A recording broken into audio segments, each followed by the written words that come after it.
मान्यवर, मैं थोड़ी स्पष्टता के लिए आंकड़ा देना चाहता हूं।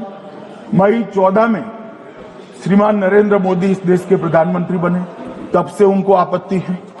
तो एनडीए क्या क्या जीती? 3 लोकसभा चुनाव हम जीते, 41 राज्यों के विधानसभा चुनाव जीते, तो हम 44 विधानसभा टोटल चुनाव जीते हैं 2024 से 25 तक। मगर वो भी 30 चुनाव जीते हैं अलग अलग विधानसभा में, 30 जगह पे। अगर मतदाता सूची करेक्ट है तो क्यों शपथ लिया, क्यों चुनाव लड़ा?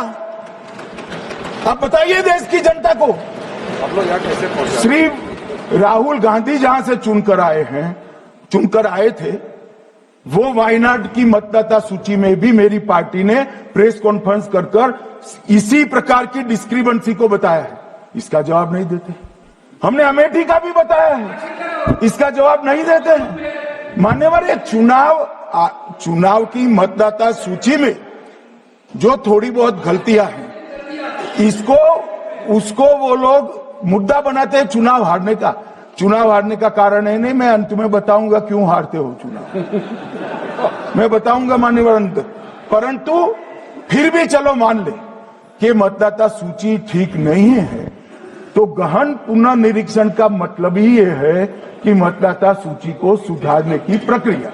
अब इसमें आपके बीएलए सहयोग नहीं करते हैं, आप उसका बहिष्कार का ऐलान करते हो, आपकी राज्य सरकारें जहां है वो मदद कम करती हैं, तो कैसे मतदाता सूची का शुद्धिकरण होगा?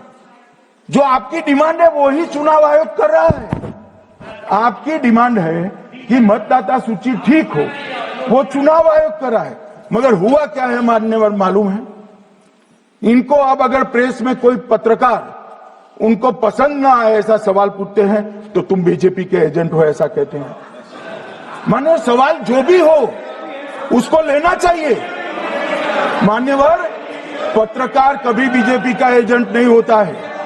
मगर आप अगर ऐसा मानते हो कि लोकतंत्र में आपको पसंद आए ऐसे ही सवाल पत्रकार पूछे, तो ये नहीं हो सकता। इमरजेंसी नहीं है भाई, इमरजेंसी नहीं है। मान्यवर, एक प्रेस में कोई सवाल पूछता है तो कहते हैं बीजेपी के एजेंट हो।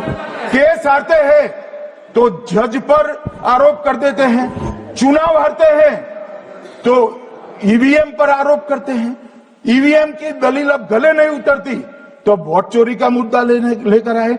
वोट चोरी का मुद्दा लेकर पूरा बिहार में यात्रा निकाली, फिर भी हार गए। अब हारने का कारण आपका नेतृत्व है, ये हारने का कारण ईवीएम और मतदाता सूची नहीं है।